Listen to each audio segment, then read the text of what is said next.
लोगों के लिए नावल लेकर आई हूँ, तो चलिए बगैर किसी इंतज़ार के अपना नावल स्टार्ट करते हैं।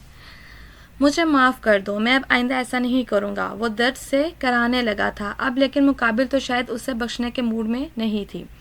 तुम्हें क्या लगता है जिस पर तुमने वार किया है वो कोई मामूली इंसान है? एक संजीदा बारीक आवाज़ इस कमरे में गूंजी थी। मैं माफ़ी चाहता हूँ, मैंने सब इसके कहने पर किया है, मुझे नहीं मालूम। अभी वो बोल ही रहा था जब मुकाबिल बैठी हस्ती उसे इस जहां से बहुत दूर भेज चुकी थी।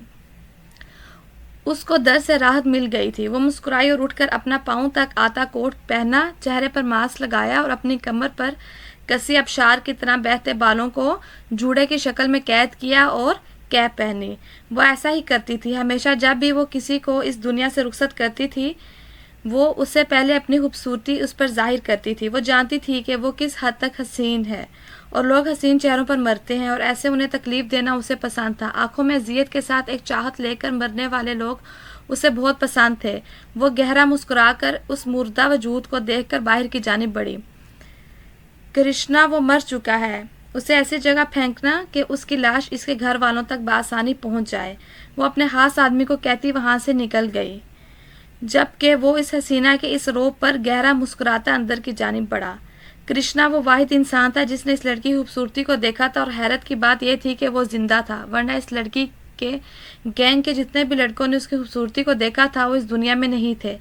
सब न जाने कितने वक्त से इस लड़की के साथ, लेकिन आज तक किसी ने इसका चेहरा न देखा था।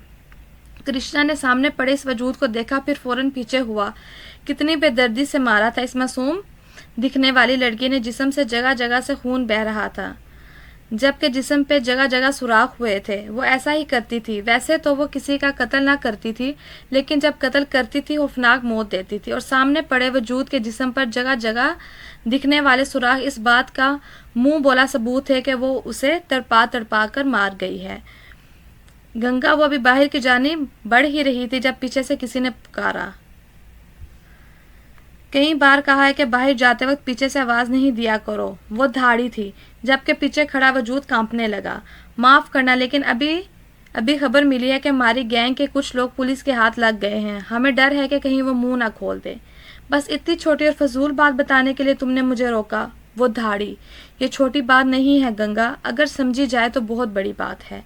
देखो माई, मुझे इन सब से फ़र्क नहीं पड़ता। अगर वो मेरे आदमी हैं ना, तो कल सही सलामत यहाँ आपके सामने होगा, क्योंकि मुझे यकीन है कि कोई मेरे वफादार आदमी को कभी कुछ नहीं कर सकता। और रही बात उनके बोलने की, तो अगर वो कुछ बोल भी लेंगे तो मेरा पुलिस वाले कुछ बिगाड़ नहीं सकते। वो कहकर रुकी नहीं थी, वहाँ से चली गई थी। पीछे खड़ी उसकी क्राइम पार्टनर ने सर्द आब भरी। माई उम्र में गंगा से काफ़ी बड़ी थी, जबकि गंगा अभी सिर्फ 20 साल की थी। इस उम्र में ही वो ऐसे कामों में पड़ चुकी थी कि कोई उसका नाम लेता था तो सामने खड़ा शख्स कांपने लगता था। कोई भी उसे देखने के बाद ये नहीं कह सकता था कि वो लड़की एक कातिल है।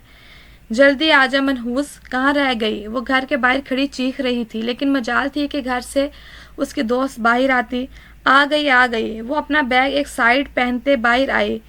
रुबानिया ने दोनों हाथ अपनी कमर पर टिकाए और सामने खड़ी इस लड़की को देखने लगी। गोरी रंगत, भरे भरे गाल, बड़ी बड़ी आंखें, खूबसूरती से तराशे गए होंठ, तोते जैसी नाक, बकोल रुबानिया के बालों को हमेशा की तरह जूड़े की शक्ल में कैद किया हुआ था, जबकि कुछ आवारा लीटें मुंह पर झूल रही थी। चेहरे पर मुस्कुराहट सजाई खड़ी थी। वो खरगोश जैसे दांतों की वजह से उसकी मुस्कुराहट मजीद पुरकशिश लग रही थी। कितनी देर कर दी मनहूस तूने? रुबानिया ने नाजिश के बाल खींचे, जिस पर वो बस मुंह बसोर कर रह गई। नाजिश ने एक नज़र रुबानिया पर डाली, जो आज भी वाइट ड्रेस में उसके सामने खड़ी थी। छोटी छोटी आंखें, छोटी सतून नाक, गोरी रंगत, भरे भरे गाल, बारीक लब, कमर तक आते बाल जिनको टेल पोनी में कैद किया गया था। मुंह पर 2 आवारा लीटें झूल रही थी। चल अब आगे, इस कार्टून को भी तो लेना है। रुबानिया नाजिश का हाथ को पकड़ती आगे बढ़ी और दूसरे घर के सामने खड़ी होकर चीखने लगी, जबकि पूरे मोहल्ले को मालूम हो गया था कि रुबानिया नाजिश और आ गई। निम्रा ने बाहर आते हुए कहा। निम्रा ने इस वक्त वाइट ड्रेस जेब तन किया हुआ था। बारीक खूबसूरत होंठ, छोटी सी नाक, गोरी रंगत, छोटी छोटी आंखें, बालों की पोनी बनाए वो हाँप रही थी, क्योंकि वो जानती थी कि अगर 1 मिनट भी उसने लगाया तो नाजिश और रुबानिया ने उसकी दुर्गत बना देनी थी। और निम्रा कॉलेज के लिए जा रही है। पूरा मोहल्ला अब इनका हंसना खेलना देख रहा था। वो तीनों हंसती खेलती जा रही थी। कौन कह सकता था कि ये तीनों 20-20 साल की लड़कियां हैं, जबकि इनकी हरकतें किसी छोटे बच्चे की मानित थीं। वैसे निमी, ये तो बता तू कल कब सोई? रुबानिया ने आइसक्रीम खाते हुए निम्रा से पूछा। कल सोते सोते मुझे 3 बज गए थे क्योंकि मैं नॉवल पढ़ रही थी ना, निम्रा ने मुंह पर आए बाल पीछे करते हुए कहा। और तुम कितने बजे सोई थी? अब निम्रा और रुबानिया का रुख नाजिश की जानिब था। नाजिश के चलते हाथ रुके थे, फिर एक नज़र रुबानिया और निम्रा को देखा, फिर आंख दुबाई। रुबानिया और निम्रा इसकी बात का मफहूम समझते हुए सर पीट कर रह गई। नमूनी, तुम कल भी नहीं सोई, ऐसे तबीयत खराब हो जाएगी तुम्हारी। रुबानिया ने नाजिश के सर पर चपट लगाई। मुझे छोड़ो, तुम कब सोई थी? नाजिश ने आइसक्रीम को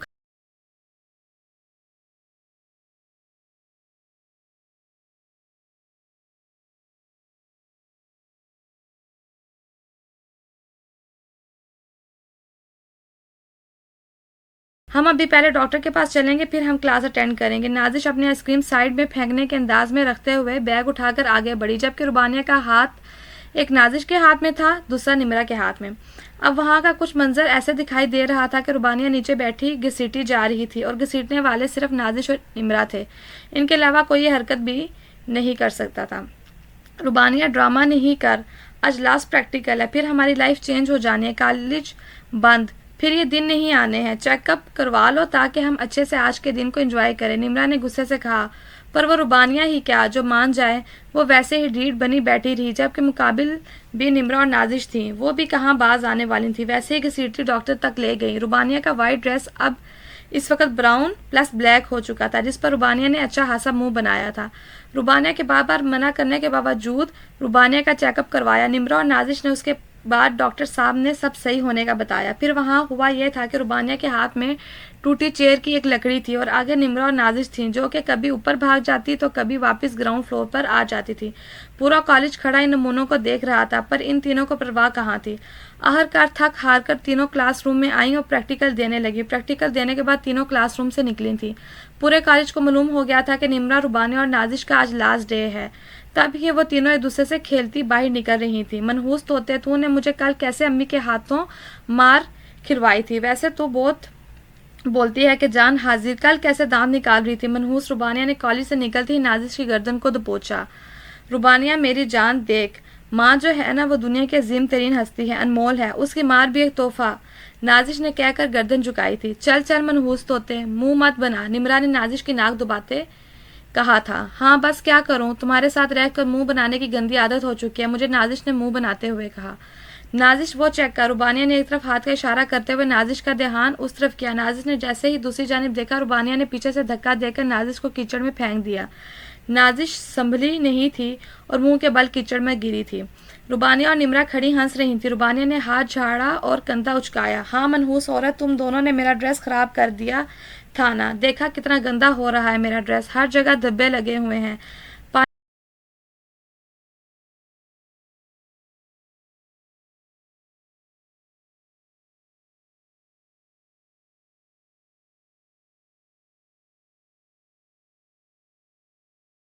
नाजिश ने मौका पाते ही निम्रा का पाँव खींचा तो वो भी मुंह के बल कीचड़ में गिरी। अब वहां का नज़ारा कुछ ऐसा था कि रोड के बीच नाजिश और निम्रा गिरी हुई थी और दोनों हंसने में मसरूफ थी। रुबानिया साइड में खड़ी ताली मारती हंस रही थी। नाजिश और निम्रा एक दूसरे की तरफ देखकर आंखें विंग की और अगले ही लम्हे रुबानिया को अपने साथ खींचा था। क्या क्या है ये मनहूस, तुम लोगों ने, मेरे तो कपड़े पहले ही गंदे हो रहे थे। रुबानिया उसके लिए तैयार ना थी, तभी वो उनके ऊपर आ गिरी थी। अभी नाजिश मजीद कुछ बोलती वहाँ एक गाड़ी आकर रुकी थी। ये जगह यहाँ खेलने के लिए नहीं है और ख़ास तौर पर 20-30 साल बच्चियों के लिए तो बिल्कुल नहीं है। वो गाड़ी से बाहर निकलता धाड़ा था। रुबानिया, नाजिश और निम्रा ने हंसना छोड़कर मुकाबिल की जानिब देखा था। आहिस्ता आहिस्ता पाँव से होती नज़र उसके मुंह के जानिब गई थी। ब्लैक 3 पीस सूट में गोरी रंगत साफ नुमाया हो रही थी। गुस्से की वजह से रंगत काफ़ी हद तक सुर्ख हो रही थी और आंखों पर ग्लासेस थे। अनाबी होंठ, खड़ी नाक, वो खूबसूरत नैन नकूश लिए इनके सामने खड़ा था। तो किसने कहा है आप खेलती बच्चियों के पास से गाड़ी लेकर निकलें? रुबानिया गुस्से से बोलती खड़ी हुई थी। मेरे पास फजूल वक़्त नहीं है तुम जैसे फजूल लोगों के लिए, लिहाजा रास्ता छोड़ो मेरा। नहीं छोड़ती, जो करना है कर लो, रुबानिया कहती गुस्से से मजीद पाँव सुकेड़ कर गाड़ी के सामने होकर बैठी। मुकाबिल ने अपनी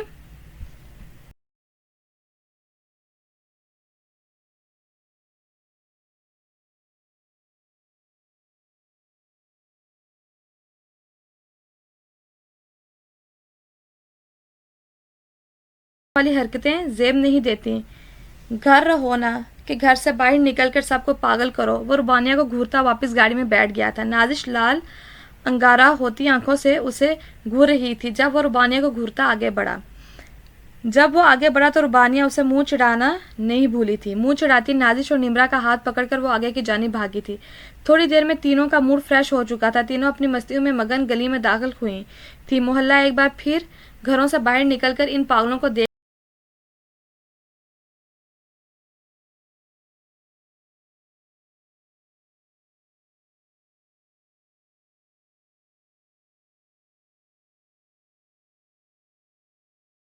यहाँ इस उम्र की लड़कियों की शादी करवा दी जाती है और हमारे यहाँ आपकी उम्र में बूढ़ी औरतें दुनिया से कूच कर जाती हैं। निम्रा मुंह बनाकर बोली थी। बस वो ही लम्हा था जब उन पर अटैक हुआ था। वो इस हमले से बचने के लिए इस बूढ़ी औरत के पीछे छुपी थी। सामने जायदा बेगम हाथ में चप्पल लिए खड़ी थी। एक चप्पल तो निम्रा के मुंह पर पड़ चुकी थी, जबकि पीछे खड़ी रुबानिया के छोटे अफलातून भाई के हाथ में जूतियों वाली टोकरी थी। वो इनकी तरफ देखता ही हंस रहा था। तुम तीनों की शरारतें और जुबानें वक्त के साथ साथ बहुत ज्यादा बढ़ती जा रही हैं, नोट कर रही हूं मैं। वो गुस्से से एक एक लफ्ज चबा कर बोली थी। मम्मा, हमने कुछ नहीं किया। ये तो बस अभी रुबानिया ने इस बूढ़ी औरत के पीछे से निकलकर बोलना शुरू ही किया था कि एक चप्पल उड़ती रुबानिया के मुंह छाप छोड़ चुकी थी। रुबानिया फौरन उस औरत के पीछे छुपी थी। हम दोनों को क्यों पड़े, सिर्फ मनहूस तोते, तू भी बाहर निकल, रुबानिया और निम्रा ने कहते साथ ही नाजिश को उस औरत के पीछे से धक्का दिया था। वो फौरन जायदा बेगम के सामने आ गई थी। नाजिश उससे पहले राह फरार तलाश करती। एक चप्पल उसके मुंह पर भी पड़ी थी। जायदा बेगम चप्पल लेने के लिए पीछे की जानिब हुई। बस यही मौका था जब वो तीनों अपने बैग संभालती निम्रा के घर में जा घुसी तो दरवाजा बंद किया था। बाहर से गोलाबारी चालू है, अब क्या करें, निम्रा ने अपने लब काटते हुए कहा। बहन, फिलहाल तो कोई राह फरार नहीं है। जब तक अम्मी का गुस्सा ठंडा नहीं हो जाता, भाई मैं तो यहाँ से हिलने ही नहीं वाली। रुबानिया ने बैग अंदर फेंका और साइड में रखे सोफे पर बैठ गई और निम्रा ने हैरत से गंदे होते सोफे को देखकर सर्द आह भरी। नाजिश ने भी अपना पाँव हवा में उछालते एक जूता किचन की जानिब फेंका था और दूसरा जूता सोफे के पीछे ही मौजूद वाशरूम की जानिब उछाला था। यार, भूख लगी है, कुछ खाने के लिए ला दे। नाजिश पेड़ पर हाथ रखकर बोलती रुबानिया के पास बैठ गई थी। मनहूस औरतों, मेरी अम्मा भी घर में मौजूद हैं। और सोफे, तोबा, ये अब सफ़ेद लग ही नहीं रहा। और ये क्या किया है तूने तोते, ये देख तेरा जूता। निम्रा ने किचन के पास पड़े जूते की जानिब इशारा किया जो उल्टा पड़ा निम्रा को मुंह चिढ़ा रहा था। यार, उठाकर एक साइड में रख देना, मेरी बहन है ना। देख, नाजिश ने अपना सर रुबानिया के कंधे पर रखा। अच्छा ना, चल जल्दी से खाना लेकर आ, बहुत भूख लग रही है। सुबह मैं भी नाश्ता नहीं किया था, देर हो गई थी। किसी दिन ये नॉवल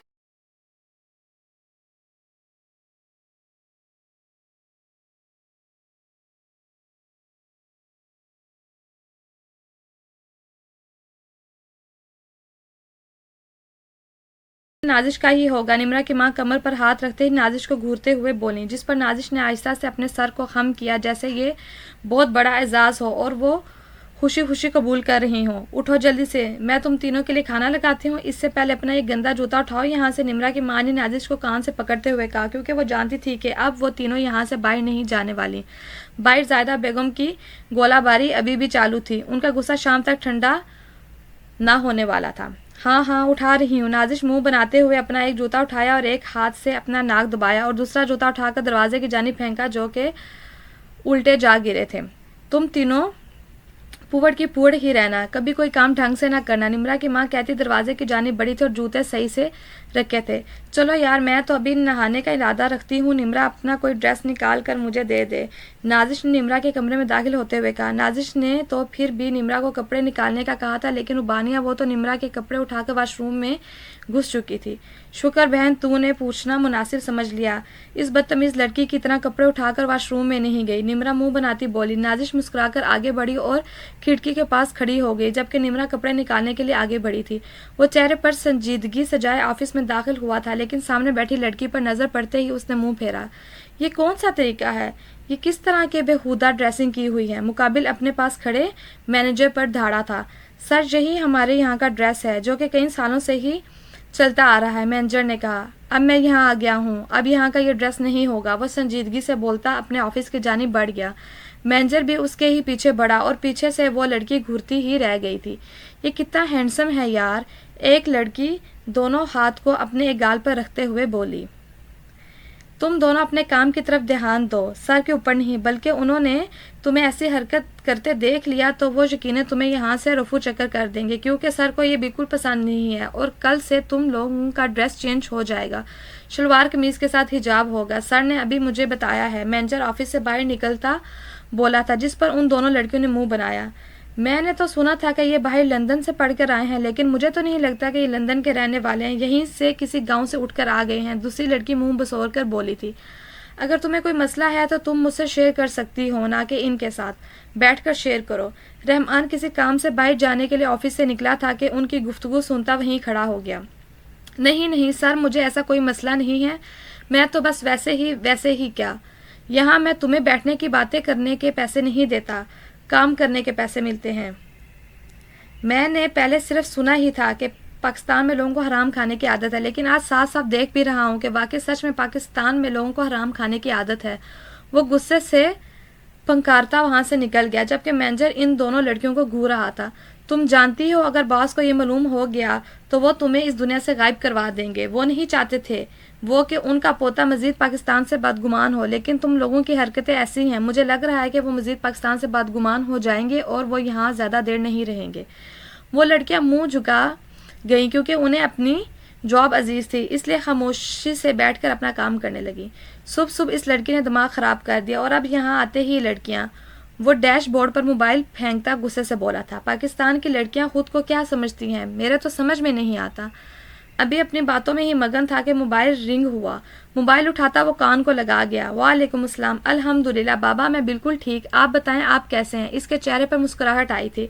उसे ऐसा कोई हंसता देख लेती तो यकीनन वो अपना दिल हार बैठती। कितनी पुरकशिश थी उसकी मुस्कुराहट, और उसके गाल में पड़ते डिम्पल उसकी खूबसूरती को मजीद अयां कर रहे थे। बाबा, मुझे वक्त लगेगा यहाँ सेट होने में, मैं तो यहाँ के माहौल को ही समझ नहीं पा रहा। 1 हफ्ता हो गया मुझे यहाँ आए हुए, आज ऑफिस का पहला दिन था मेरा, लेकिन मुझे यहाँ से कुफ्त महसूस हो रही है।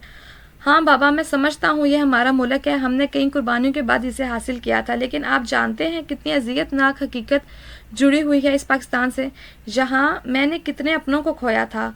वो एक सर्द आह भर कर बोला था, आंखें मूंद कर सीट के साथ सर लगाया। चले बाबा।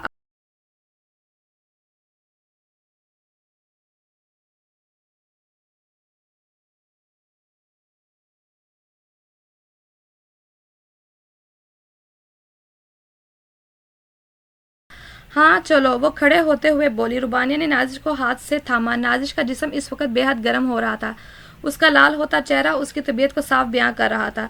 तुम्हें तो बहुत ज़्यादा बुखार हो रहा है नाजिश, चलो पहले डॉक्टर के पास चलते हैं। रुबानिया ने फिक्रमंदी से नाजिश को थामते हुए कहा। नहीं, मैं बिल्कुल ठीक हूँ, चलो तुम्हें जो सामान लेना है ले लेते हैं हम, पहले वो लेकर आते हैं, फिर मुझे घर भी जाना है। मैं तुम्हारी एक नहीं सुनने वाली, चलो पहले डॉक्टर के पास चलते हैं, इसके बाद फिर मैं अपना सामान खुद ही ले आऊंगी, तुम घर आ जाना। निम्रा उठो, नाजिश की तबीयत ज़्यादा ख़राब हो रही है। निम्रा को सोते देखकर रुबानिया ने उसे हिलाया। नाजिश की तबीयत ख़राब का सुनकर निम्रा एक झटके से उठ बैठी थी। क्या हुआ, अभी तो ठीक थी, हमारे साथ खाना तो खाया है इसने। निम्रा ने फिक्रमंदी से नाजिश के हाथ को थामते हुए कहा। हाँ यार, वो आंटी ने शायद खाने में लहसुन या अदरक डाल दिया था, मुझे उससे एलर्जी है, थोड़ी देर में ठीक हो जाऊंगी, तुम आराम से सो जाओ, ऐसे उठोगी तो तबीयत खराब हो जाएगी। नाजिश ने निम्रा को देकर कहा। और तुम, मुझे किसी डॉक्टर के पास जाने की जरूरत नहीं है, चलो चलकर सामान लेकर आते हैं। नाजिश रुबानिया को देखते हुए बोली। तुम ज्यादा अम्मा नहीं बनो हमारी, जितना कहा है उतना करो, चुप रहो और हमारे साथ चलो। रुबानिया ने नाजिश का हाथ थामा और निम्रा भी अपना हुलिया दुरुस्त करती है उनके साथ चलने लगी। नाजिश के लाख मना करने के बावजूद रुबानिया और निम्रा उसे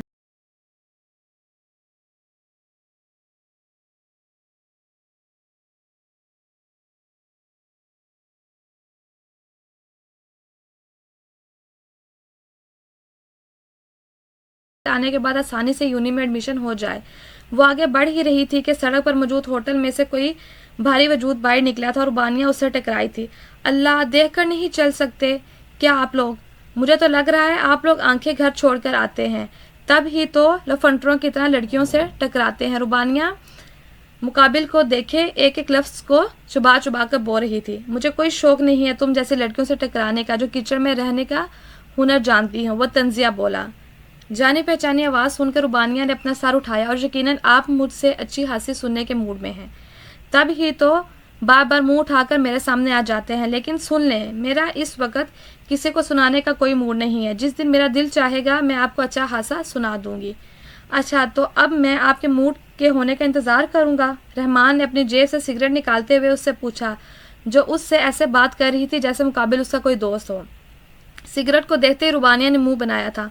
रुबानिया अपने मुंह पर हाथ रखती उसकी बात का कोई जवाब ना देती आगे बढ़ गई। रहमान ने हैरत से पहले रुबानिया को देखा, फिर अपने हाथ में पकड़ी सिगरेट को। थैंक यू यार, मेरी मदद कर दी। पीछे से निकलता उसका दोस्त उसके हाथ से सिगरेट ले चुका था और फिर अपने होंठों में दबाकर उसने सिगरेट जलाई।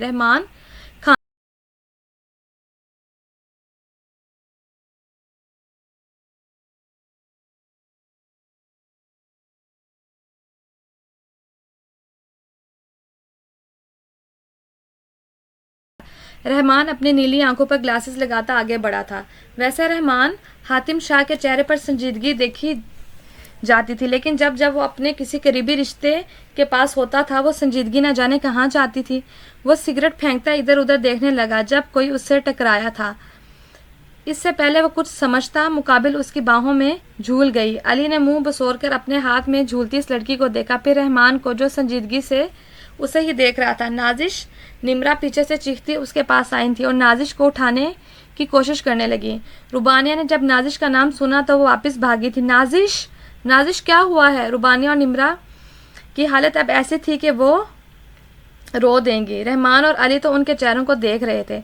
निमरा, कुछ करो ना, क्या हुआ है? रुबानिया अब चीखी थी। रुबानिया के चीखने पर अली होश में आया था और नाजिश को अपनी बाहों में उठाता कार तक लाया। रहमान ने कार का दरवाज़ा खोला और अली ने रुबानिया को इशारा किया था। रुबानिया और निमरा गाड़ी में बैठ चुकी थी। अब नाजिश का सर रुबानिया की गोद में था जबकि नाजिश के पाँव निमरा की गोद में। चलें या यहीं खड़े रहना है? अली ने रहमान को सख्त खड़े देखकर पूछा। रहमान फ्रंट सीट पर बैठा जबकि अली ने ड्राइविंग सीट संभाली थी। तुम लोग घर गई थी ना? रुबानिया नम आंखों से निमरा को देखकर गराई थी। रहमान ने नज़र उठाकर मिरर में देखा जहाँ रुबानिया का गुस्से से होता लाल चेहरा दिख रहा था। एक पल के लिए तो वो उसकी शहद रंग आंखों में कहीं खो गया था, लेकिन जब रुबानिया ने रहमान की आंखों में देखा तो वो अपनी नज़रें फेर गया। ये जिद कर रही थी तुम्हारे पास आने की, मेरी भी नहीं सुनी, इस तरफ भाग आई। निमरा अब बाकायदा रोने लगी थी। शुगर है कि मैं अभी मामा से कॉल पर बात कर रही थी, वरना ये ना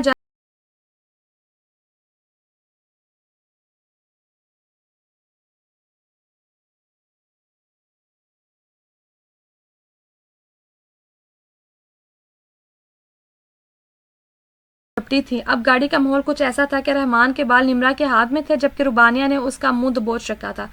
तुम्हारी हिम्मत कैसे हुई बकवास करने की? हाँ, मरो तुम, मरे तुम्हारी बीवी, रुबानिया ने गुस्से से कहा। पीछे हटो, अली डैशबोर्ड से गन उठाता उनकी जानिब किए बोला था। रुबानिया ने गुस्से से अली को देखा, फिर वापस नाजिश की जानिब मुतवज्जह हुई। अली ने अस्पताल के आगे गाड़ी रोक की। निमरा बिना वक्त ज़ाया किए बाहर निकली और स्ट्रेचर ले आई। निमरा मुंह देखते रहने का इरादा है? रुबानिया चीखी। अली ने अपने नाभि लब दबाए और बाहर निकला। नाजिश को उठाकर स्ट्रेचर पर लटाया और गाड़ी की जानिब बढ़ा। डैशबोर्ड से सिगरेट उठाकर सुलगाई और लबों में दबाकर ड्राइविंग सीट संभाली। तेरे ये बदले तेवर ठीक नहीं है अली। रहमान अपना गुस्सा जब्त करता अली को घूरते बोला था। मैं तेरी बकवास सुनने के मूड में नहीं हूँ, मीटिंग है मेरी। अली उसकी बात को इग्नोर करता गाड़ी आगे बढ़ा गया। नाजिश को डॉक्टर चेक कर चुके थे, उसकी हालत पहले से काफ़ी बेहतर थी। देख लिया नतीजा? लोकल डॉक्टर के पास जाने का। रुबानिया अंदर रूम में आते ही नाजिश पर धाड़ी थी। यार तुमने काम से जाना था इसलिए। अभी नाजिश बोल ही रही थी जब निब्रा का हाथ उठा था और नाजिश के मुंह पर छाप छोड़ गया था।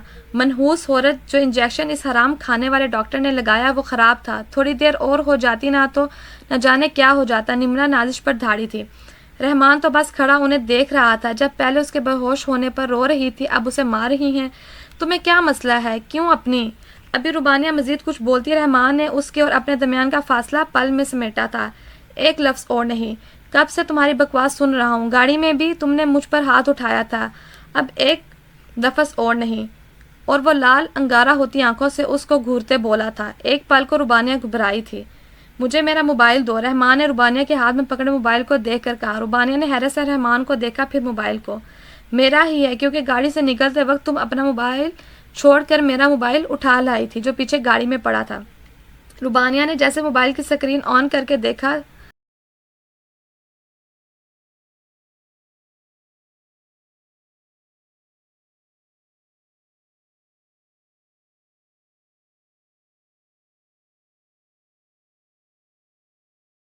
धाड़ी थी। लगता है माँ बाप ने तुम्हें बात करने की तमीज़ नहीं सिखाई, जिसने मदद की है उससे ही ऐसे बोल रही हो। अली रहमान को लेने आया था, नाजिश को धाड़ता देख कर बोला था। नाजिश की आंखें पल में सुर्ख हुई थी, चेहरा सुर्ख ऐसे हुआ था मानो अभी खून झलक पड़ेगा। मैं माजर चाहती हूँ आप दोनों से, प्लीज़ आप जाएं। आप लोगों का शुक्रिया। निम्रा ने जब बात बिगड़ते देखी तो फ़ौरन बोली थी। समझदार लगती हो। अली ने एक आईब्रो उचकाकर निम्रा को देखा और बाहर निकल गया। अभी अली बाई की जानिब बढ़ा ही था कि बाहर चलने वाली गोलियों ने उसे वापस वार्ड में जाने पर मजबूर कर दिया था। रुबानी और निम्रा फ़ौरन नाजिश के पास आई थी। नाजिश के माथे पर कई बाल एक साथ नुमाया हुए थे। मामूली से गोलियों से डर गए, रुबानी ने मजाक उड़ाने वाले अंदाज में कहा था। नाजिश अपने हाथ से ड्रिप खींच चुकी थी। नाजिश मैं संभाल लूंगी, रुबानिया चीखी, पर नाजिश कहाँ सुनने वाली थी। नाजिश ने उठकर रुबानिया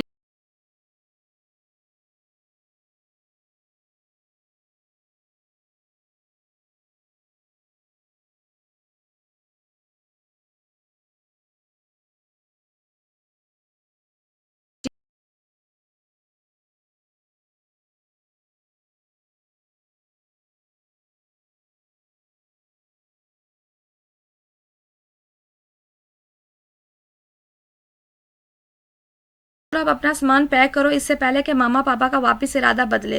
रिदा ने मुस्कुराते हुए कहा। मेरी तो सारी तैयारियां मुकम्मल हो चुकी हैं, तुम बताओ तुम्हारी तैयारियां मुकम्मल हुई या नहीं, रमज़ा ने पूछा। हाँ, मेरी तैयारियां भी तकरीबन सारी मुकम्मल हो चुकी हैं। मुझे तो ये सोच कर दिल को कुछ कुछ हो रहा है कि जब हम पाकिस्तान वापस जाएंगे क्या वो हमें पहचानेंगे या वो हमें भूल चुके होंगे।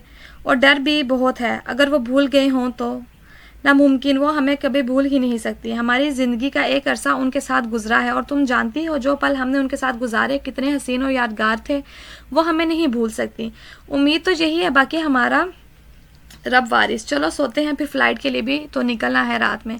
हाँ बस, मैं भी थक चुकी हूँ, कल रात से पैकिंग कर रही हूँ। अभी तो सिर्फ सुबह के 12 बजे हैं और शाम 7 बजे की हमारी फ़्लाइट है, तो आराम करना ही बेहतर है।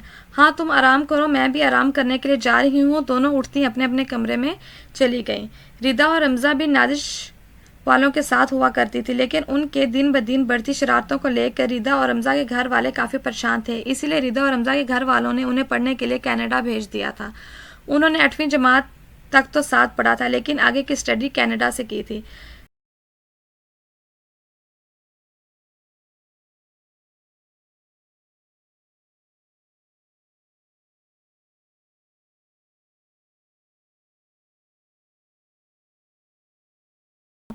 तुम लोग, अली ने आगे बढ़ते हुए पूछा। सर, खबर मिली थी कि आप दोनों की जान खतरे में, इसलिए मैं जहाँ आया हूँ।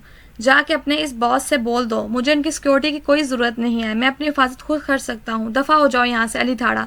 इतना गुस्सा क्यों कर रहे हो? पहले ही इन 3 लड़कियों ने दिमाग ख़राब कर दिया है, अब तुम अपना बीपी हाई नहीं कर लेना। चलो ऑफिस चलते हैं, मुझे कुछ काम है। मेरा काम तो हो गया है, मैं फ़िलहाल अपने काम से जा रहा हूँ, तुम ऑफिस जाओ, फिर मुलाकात होती है। अली कहकर आगे बढ़ गया। रहमान ने अपना सर पीटा और ग्लासेस लगाता अस्पताल से बाहर निकल गया। तुम दोनों कहाँ गई थी? बाहर मामला तो सारा ठंडा हो चुका है, जानती हूँ, लेकिन समझ में नहीं आ रहा क्या हुआ है। बिल्कुल समझ से बाहर है, लेकिन तुम दोनों मेरी बात ध्यान से सुनो, कभी भी अकेले कहीं नहीं निकलना। नाजिश ने दोनों उंगलियों से माथा मसलते हुए कहा। अच्छा जी, अब तू मुझे बताएगी कि कैसे कहाँ निकल है? रुबानिया दबी दबी आवाज़ में धाड़ी। देख रुबानिया, नाजिश कुछ बोलना चाह रही थी, जब रुबानिया ने बीच में बात काटी। तुझे अब कुछ ना बोलने की ज़रूरत नहीं है, तूने जो किया है ना, उसके बाद मुझसे बात नहीं करना। मैं घर जा रही हूँ, अल्लाह हाफिज़। वो कहकर रुकी नहीं थी, वॉक आउट कर गई।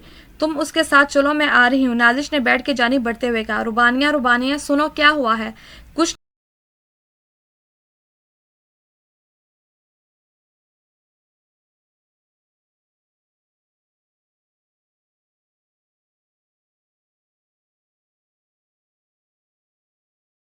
पता है ना घर कैसा है इसका, शायद इस वजह से ठीक हो जाएगी।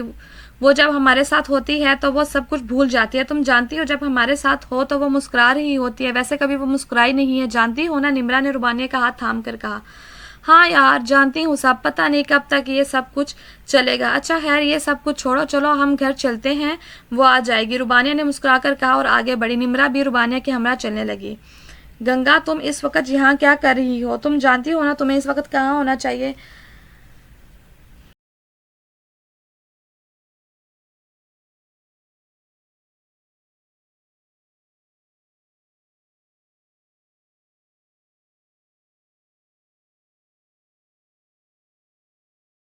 माई थारी तो चिंता रहे, इसलिए तो बार बार यहाँ आऊँ सू, लेकिन थारे को तो हमारा यहाँ आना अच्छा ही कोना लगे। माई बाहर कुछ लोग आए हैं, माई से नहीं मुझसे बात करो। गंगा इस मुलाजम को देखते धाड़ी थी। कौन से लोग गंगा? माई ने हैरत से पूछा। माई हिसाब रहता है, बस वो ही पूरा करना है। इसी कमरे में बंद करो इसको। वो मुलाजिम को कहती दूसरे कमरे की जानिब बढ़ी। मुलाजिम कुछ सोचकर कांपने लगा और बाहर की जानिब बढ़ गया। वो इस वक्त कुर्सी पर बैठी दीवार पर लगी अपनी तस्वीर को घूर रही थी। वो मुलाजिम 3 लोगों को लिए कमरे में दाखिल हुआ और ज़मीन पर फेंक कर वापस चला गया। तो कैसे हो तुम लोग? उम्मीद करती हूँ यहाँ आने में कोई तकलीफ नहीं हुई होगी। गंगा खड़ी हुई, अपना कोट उतारा। खूबसूरती से तराशा गया जिस्म, जिस पर ब्लैक जीन्स के साथ ब्लैक ही टी शर्ट पहनी हुई थी, जो उसके जिस्म के हर हिस्से को साफ वाज़िया कर रही थी। हमें माफ़ कर दो, आइंदा के बाद हम ऐसा कुछ नहीं करेंगे। अभी गंगा उनके करीब आती, इससे पहले ही उन तीनों आदमियों में से एक आदमी रोने लगा। चिच चिच, अफसोस, जिन लोगों ने तुम्हें यह काम करने के लिए दिया था, उन लोगों ने क्या देखा था तुम में? तुम तो अभी से गिड़गिड़ाने लगे। अभी तो मैं तुम्हारे सामने भी नहीं आई हूँ। अफसोस। चिच चिच। गंगा अफसोस करती खड़ी हुई थी और अपने सर से कैप उतारे काले घने बाल किसी अबशार की तरह उसकी कमर पर लहराने लगे थे। तीनों की नजरें एक साथ उसके बालों पर गईं। क्या देख रहे हो? पहले कभी बाल नहीं देखे? गंगा मुस्कुराई और अपनी शहद रंग आंखों से चश्मा उतारा और सामने टेबल पर रखा। मेरी शक्ल ही तो देखना चाहते थे तुम लोग। खुश हो जाओ, आज की रात तो जश्न की होगी। ठीक कहा ना मैंने, आज तक मेरा चेहरा कोई भी नहीं देख पाया। तुम देख रहे हो? हाँ, वो बात अलग है कि मरने से पहले मुझे देख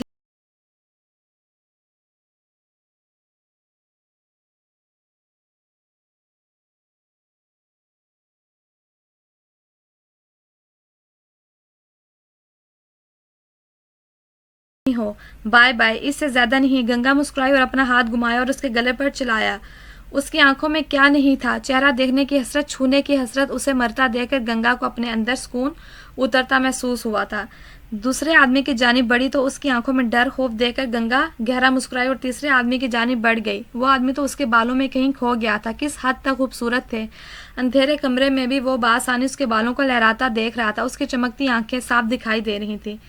छूना चाहते हो? गंगा ने उस आदमी के मजीद करीब होते हुए उससे पूछा। वो आदमी तो होश में ही नहीं था।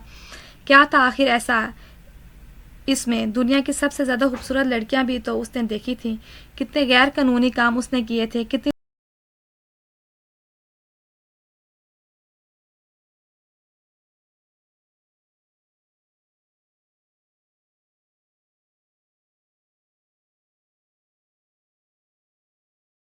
में कहीं खो गया था।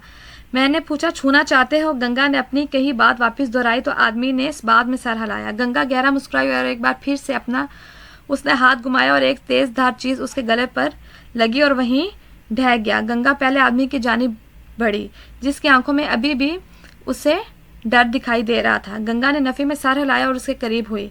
डरो नहीं, तुम्हें मैं ऐसे नहीं मारूंगी। गंगा ने मुस्कुराते हुए चेहरे से मास्क उतारा। बस यही वो लम्हा था जब वो आदमी पीछे की जानिब गिरा। आंखों में एक अलग चमक उभरी थी।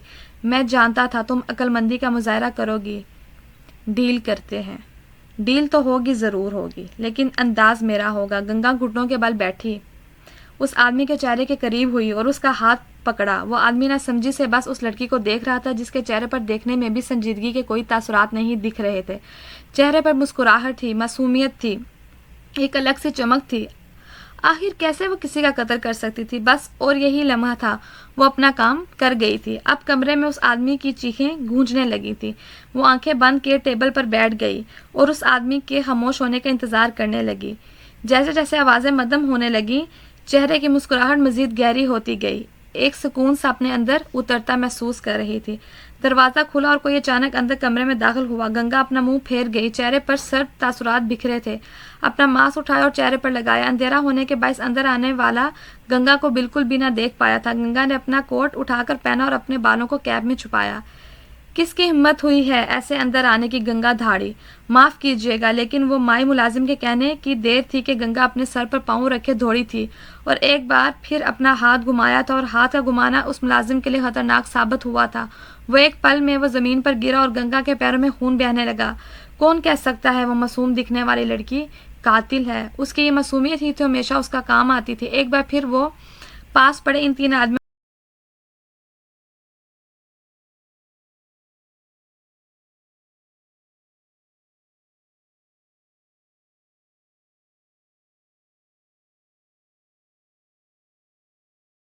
बाहर निकल गई। इससे अनजान के कोई उसका जान से अजीज रिश्ता आखिरी सांस ले रहा है।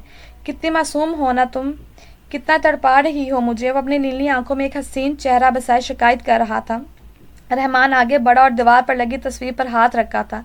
आंखें बंद करके मुस्कुराया। मेरी मासूम मोहब्बत। रहमान ने उसके होंठ पर अपना माथा रखा था। वो इस वक्त अपने ऑफिस में मौजूद था। टेबल के सामने मौजूद दीवार पर एक तस्वीर लगी थी जिसने पूरी दीवार को छुपा रखा था।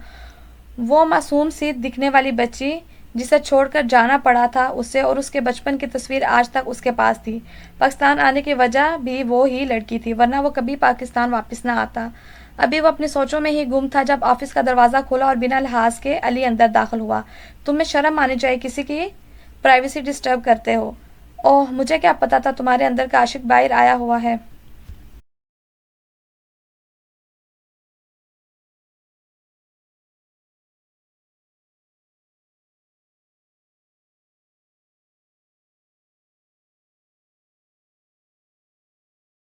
अजीज की जान ले लूं। अच्छा अच्छा, बस गुस्सा तो मत कर। घर से होकर आ रहे हो। रहमान बगौर अली के चेहरे को देखते हुए बोला। अली ने सिगरेट को अपने लबों में दबाया। चलो, मेरा आज स्ट्रीट फूड खाने का दिल कर रहा है। रहमान ने बात का मौजू बदला। अली बिना कुछ बोले सिगरेट पीता बाहर की जानी बढ़ा। ऑफिस का दरवाज़ा खोलकर बाहर निकला तो एक आवाज़ उसके कानों में पड़ी। कितना हैंडसम है यार।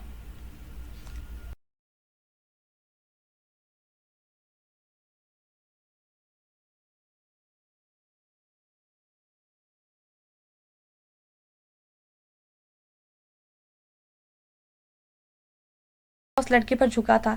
लड़की ने बगौर अली को ऊपर से नीचे तक देखा था। ब्राउन कलर का 3 पीस सूट, स्तून नाक, गंदमी रंगत, हल्की हल्की बियर्ड, वुल्फ कट, ब्राउन आंखें जिनमें हालीपन था, बालों का वुल्फ कट किए गर्दन तक आते बाल। वो उसके सामने खड़ा उसकी जान हलकान कर रहा था। वो लड़की थोड़ा पीछे हुई और आंखें बंद कर ली। खोलो आंखें, खो जाओ, अली गुस्से से धाड़ा। वो लड़की मजीद पीछे होती टेबल के पीछे छुपने लगी। एक कहर बरसाती नज़र उस लड़की पर डालते वहां से निकल गया। कितनी बार कहा है ऐसी लड़कियां ऑफिस में नहीं चाहिए मुझे, कल ये यहाँ नहीं हो। रहमान गुस्से से कहता अली के पीछे बढ़ गया। अली अली सुनो। रहमान मसलसल अली के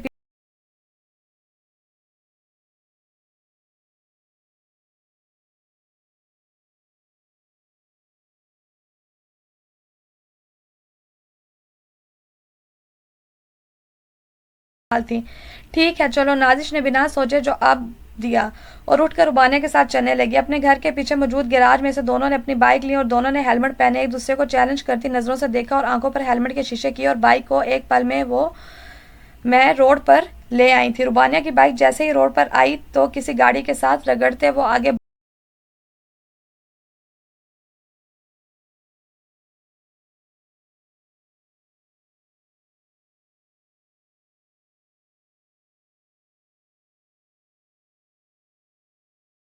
बिना किसी की फिक्र के बाइक ऐसे चला रही थी जैसे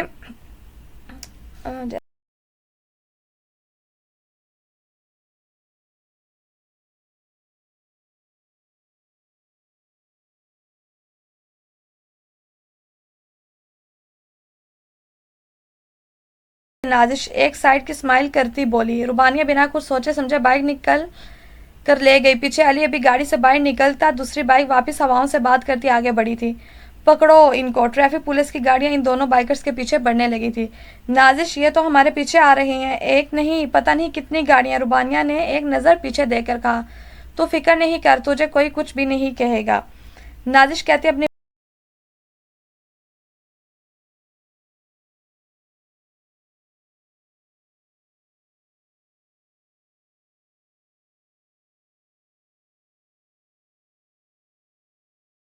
खान को भी अब गुस्सा आने लगा था। ट्रैफिक पुलिस की न जाने कितनी गाड़ियां उनके पीछे थी, पर मजाल जो उनको रद्दी बराबर भी फर्क पड़ा हो। नाजिश और रुबानिया की बाइक एक स्ट्रीट फूड के पास रुकी। पीछे देखने पर मालूम हुआ कि गाड़ियों का पूरा झुंड उनके इंतजार में खड़ा है। रुबानिया और नाजिश बाइक से उतरती ट्रैफिक पुलिस की एक गाड़ी की जानिब बढ़ी।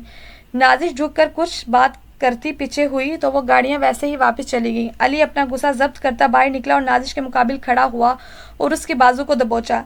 क्या समझते हो तुम खुद को? कितना वक्त ज़ाया किया है तुमने, और ये तरीका था तुम्हारा बाइक चलाने का? अली को लग रहा था जिससे वो इस वक्त मुखातिब है वो कोई लड़का है, इसलिए वो उसके करीब आता धाड़ा। रुबानिया आगे बढ़कर अली से कुछ कहती इससे पहले ही रहमान ने उसको पीछे से अपने हिसार में लिया था। रुबानिया की बोलती तो वहीं बंद हो गई थी। दिल तो मानो अलग ही स्पीड से धड़कने लगा था। कभी इतना महफूस उसने महसूस ना किया था, लेकिन इस अनजाने लम्स में कितनी अपनायत थी। हिलना भी मत, हम हराम खाने वाले पुलिस नहीं जो रिश्वत लेके छोड़ देंगे। नाजिश जो गुस्से से अली को घूर रही थी, रहमान की जानिब नजरें उठी। बस यही लम्हा था जब नाजिश के सब्र का पैमाना लबरेज हुआ था। रुबानिया को हवा भी छू कर गुजरे तो नाजिश का गुस्सा सातवें आसमान पर होता था। यह तो फिर जीता जागता वजूद था जो रुबानिया को अपने हिसार में लिए खड़ा था।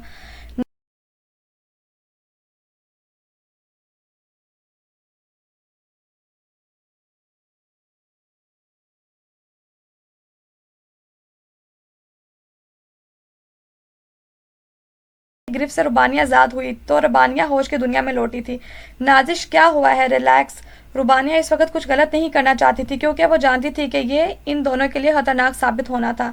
ओह, तो तुम यहाँ हो, कब तक जुआ भागता रहेगा? कुछ लड़के उनके पास रुकते। रुबानिया वालों की जानिब बढ़ने लगी। नाजिश और रुबानिया उनकी तरफ बढ़े, इस चीज़ से अनजान के वो इन दोनों के लिए नहीं, रहमान और अली के लिए आए हैं। नाजिश ने अपना हेलमेट उतारा तो अली ने हैरत से सामने खड़ी इस लड़की को देखा जिसे वो लड़का समझ रहा था। जिस्म पर कोट ऐसा था कि जिस्म का कोई हिस्सा नुमाया नहीं हो रहा था, लेकिन उसके बालों से बासानी पता लग रहा था कि वो एक लड़की है। रहमान को भी कुछ ऐसा ही हाल था। अपने हाथों पर रुमाल बांधे वो दोनों भी उनकी जानिब ही बढ़े थे। तुम दोनों निकलो यहाँ से, दफ़ा हो जाओ। हम लड़कियों को रात के इस्तेमाल में रखते हो, तुम रात में आना। एक लड़के ने हंसते हुए उसका मजाक बनाया। दिल तो कर रहा है पेट्रोल फेंक कर आग। अभी रुबानिया की बात मुकम्मल भी ना हुई थी, नाजिश ने तेजी से बाइक से एक बोतल उठाई थी। रुबानिया ने हैरत से नाजिश को देखा। नाजिश नहीं, मैंने वैसे ही बोला था। रुबानिया नाजिश को रोकने की नामुमकिन कोशिश करने लगी थी। अली रहमान तो बस अब इसका तो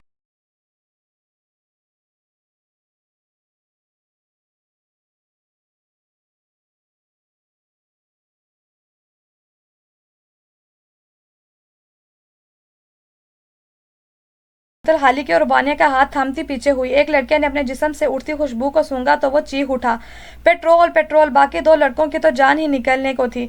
जैसे वो लड़के बाइक की जानिब भागे, लेकिन अफसोस नाजिश अपना काम कर चुकी थी। हर तरफ शोर उठा था। रहमान और अली तो बस इन दो लड़कियों को ही देख रहे थे। रहमान भी पुलिस को कॉल कर चुका था। रुबानिया जान चुकी थी अब चीखने से कोई फायदा नहीं, इसलिए नाजिश के पास खड़ी इन तीनों को चीखने सुनने लगी। आ गई तुम, क्या कारनामा सर अंजाम दिया है तुमने आज? इससे तुम्हें कोई फर्क नहीं पड़ना चाहिए, वैसे ही जैसे बचपन से आज तक नहीं पड़ा। वो जुबान चलने लगी है तुम्हारी। वो उसकी जानिब बढ़ते धाड़े थी। एक तो ये कम वक्त इस मामूली से मोहल्ले में रहती है, जब भी यहाँ आती है कोई बड़ा कारनामा सर अंजाम देकर आती है तुम्हारी ये लाडली। तुम्हें कोई हक नहीं है मेरे बारे में कोई भी बात करने का, कोई हक नहीं रखती। वो धाड़ी थी। देख रहे हैं अंकित, ये तरीका है इसका बात करने का? माँ को माँ नहीं कहकर पुकारती, बाप को बाप कहकर नहीं पुकारती। मुसलमान लड़की के पीछे पागल है, अपना नाम तक बदल दिया है। क्या कहती है वो लड़की तुम्हें? हाँ, नाजिश कहती है ना। मेरा तो दिल करता है कि इस लड़की को अभी वो बोल ही रही थी कि नाजिश ने गन निकाल कर अनीता के पीछे पड़े गुलदान का निशाना लगाया और बिना सोचे समझे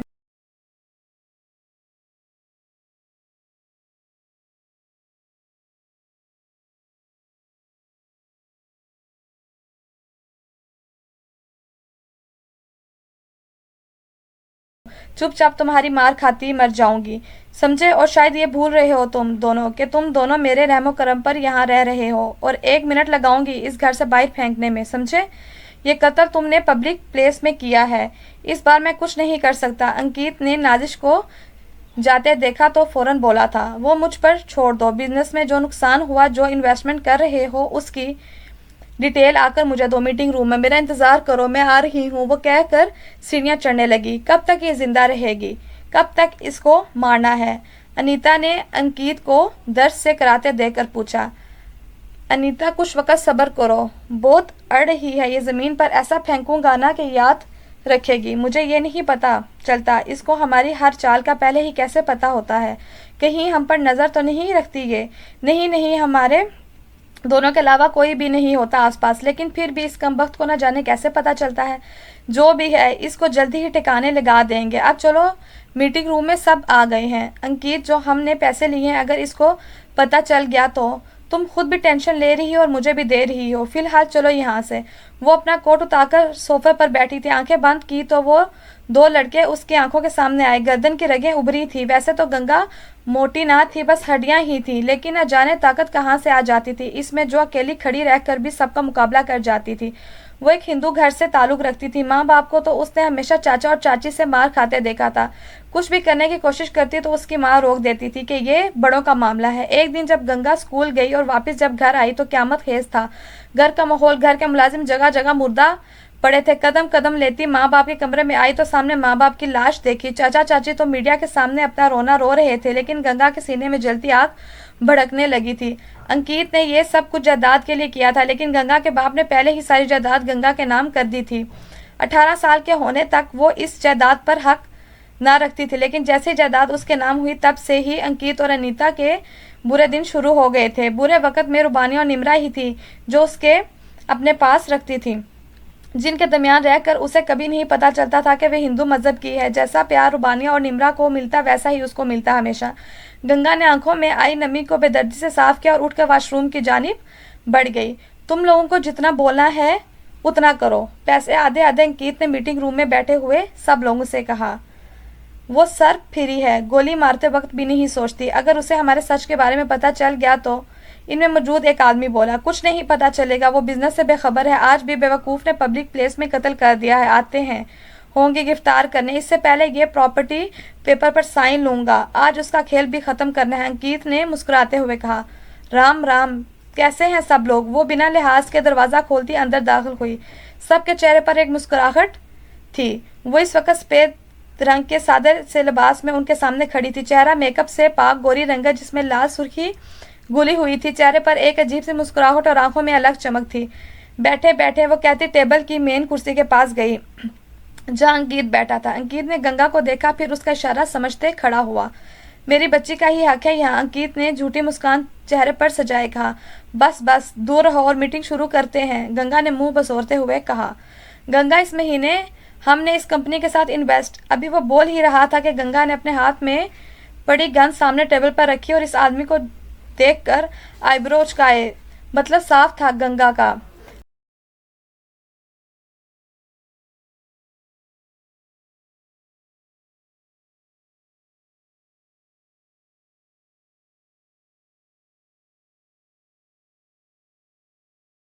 फैली थी और सबने गुस्से से अंकित को देखा, जो न समझी से गंगा को देख रहा था। वो तो समझा था कि वो बिजनेस से बेखबर है, लेकिन यहाँ तो उसे एक एक पैसे का हिसाब था। वो लास्ट मंथ फैक्ट्री में आग लग गई थी और बहुत सामान। गंगा का हाथ उठा और मजबूरन गोली भी चलानी पड़ी। गन वैसे ही हाथ में पकड़े कुर्सी पर सर गिराए और आंखें मूंद ली। वो आग उसी आदमी ने अंकित के कहने पर लगाई थी। दूसरा आदमी खड़ा हुआ और मरे हुए आदमी की जानिब उंगली कहकर कहा। एक बार फिर गोली चली। अब की बार निशाना अंकित का पाँव था। वो दर्द से कराने लगा और ज़मीन पर ही बैठ गया।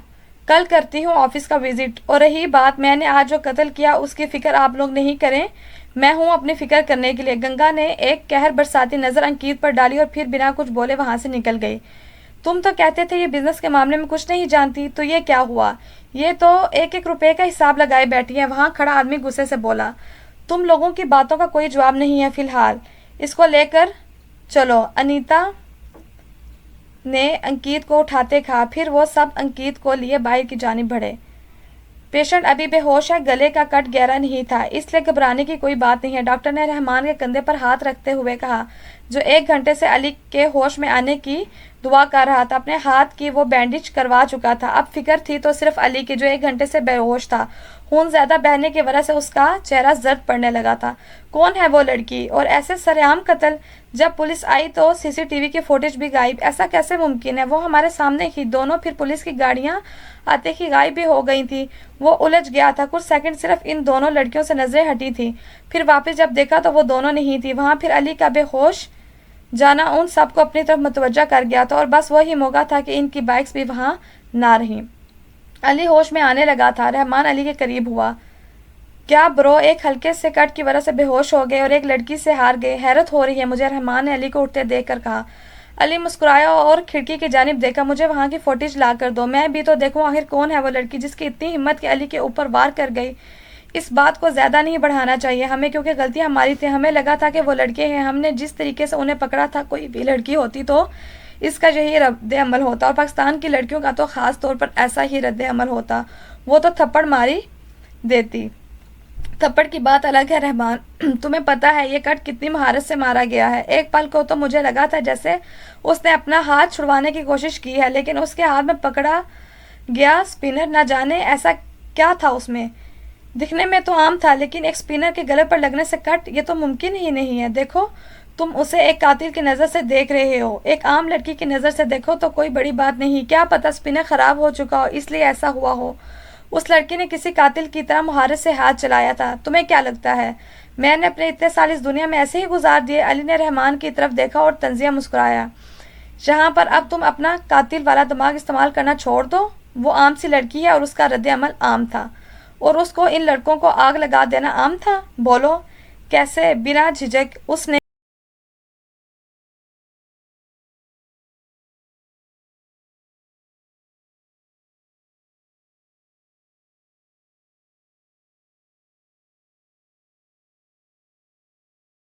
मैंने अभी आगा खान को नहीं बताया कि तुम इस हालत में हो, वरना वो अभी यहाँ बाहर खड़े होते और तुम जानते हो उनका रद्द अमल कैसा होता। बताना भी नहीं उन्हें। मुझे वो फुटेज चाहिए, वो डिलीट हो चुकी है। तुम्हें यहाँ अस्पताल छोड़कर मैं वहीं गया था, लेकिन जब वहाँ गया तो फुटेज में ये नज़र आ रहा था वो लड़कियाँ वहाँ आई थी, फिर जिस तरह वो आई हैं और वैसे ही वापस चली गई हैं। बीच की 15 से 30 मिनट वाली फुटेज तो है ही नहीं। ऐसा कैसा मुमकिन है? पुलिस कहाँ थी इस वक्त जिस वक्त मैं वहाँ पर बेहोश था? तुम बेहोश हो गए थे, तुम्हें अस्पताल लेकर आना ज़्यादा ज़रूरी था, इन लड़कियों को पकड़ना ज़्यादा ज़रूरी नहीं था। तुम मेरा अब दिमाग ख़राब कर रहे हो। वो लड़कियां ज़्यादा ज़रूरी थी। बुला कर आओ इस ऑफिसर को। मैं खुद पूछता हूँ कि कहाँ लिखा है कि कातिल को छोड़ दिया जाए और मकतूल की तरफ तवज्जो की जाए। देखो, अगर आगा खान को यह मालूम हुआ ना कि तुम इस हालत में हो, तुम जानते हो वो क्या हशर करेंगे सबका। और तुम अब पुलिस ऑफिसर तक जा रहे हो, ये बात उनके ज़रिए आगा खान तक ज़रूर पहुँच जाएगी। और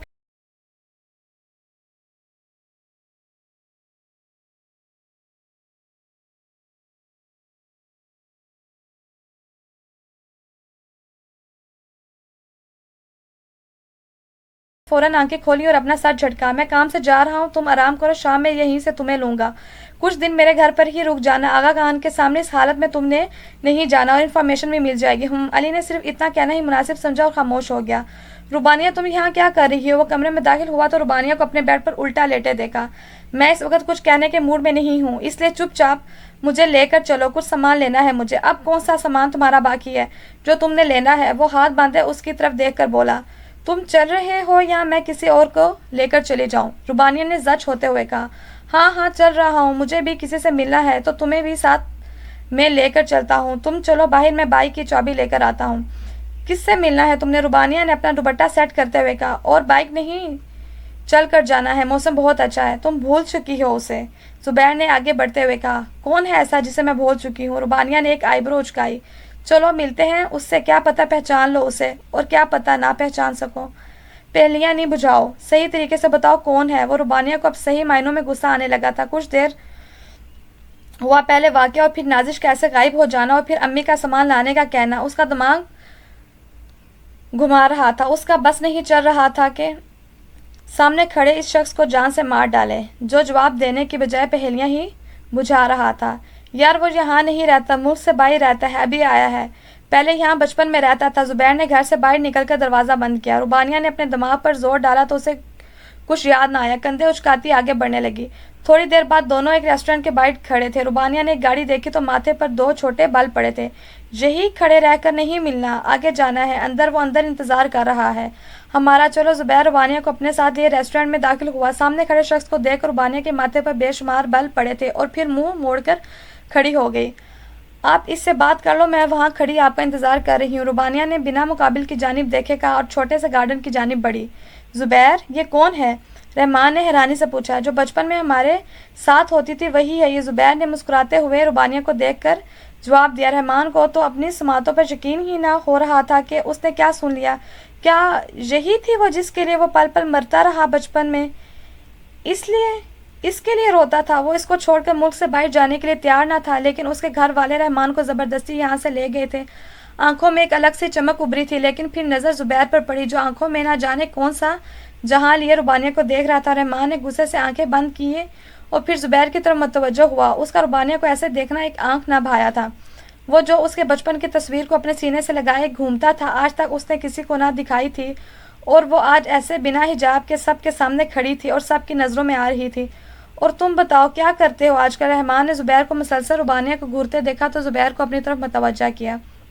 कुछ नहीं, बस एक ही ड्यूटी है मेरी तो, रुबानिया से रुबानिया तक। ज़ुबैर ने अब फिर रुबानिया की तरफ देखा और गहरा मुस्कुराया। रहमान को तो ऐसे लग रहा था जैसे उसकी आंखों में किसी ने मिर्ची डाल दी है, मानो जलती पर तेल का काम किया था। ज़ुबैर किस बात ने?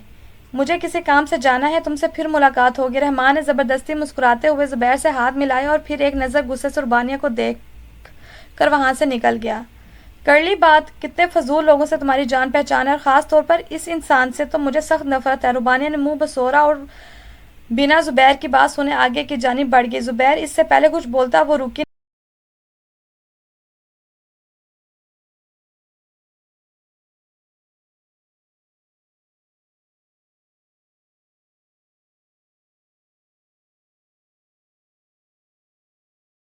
रहमान ने वहाँ से निकलना ही बेहतर समझा, क्योंकि वो थोड़ी देर वहाँ रुकता तो न जाने क्या कर बैठता।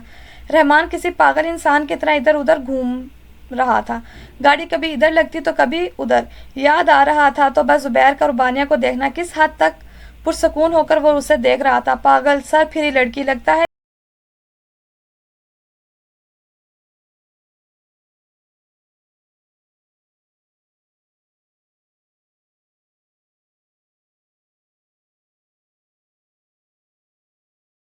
लड़की हर किसी के मुंह लगती थी, हर किसी को जवाब देना ज़रूरी समझती थी। वो नादान थी या नादान बनने की कोशिश करती थी।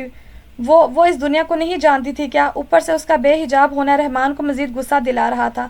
वो बस अब सड़कों की धूल छान रहा था। सुकून तो उसे किसी हद तक भी न मिल रहा था। इंतज़ार था तो बस रात का। गाड़ी एक जगह रोकी, अपना सर पीछे की जानिब गिराया और आंखें मूंद ली। आंखों के सामने एक हसीन चेहरा लहराया। गुस्सा तो ख़त्म ही हो गया था, मुस्कुराहट गहरी होती गई। पागल, वो कहकर मुस्कुराया और गाड़ी अपनी मंजिल की जानिब बढ़ाई।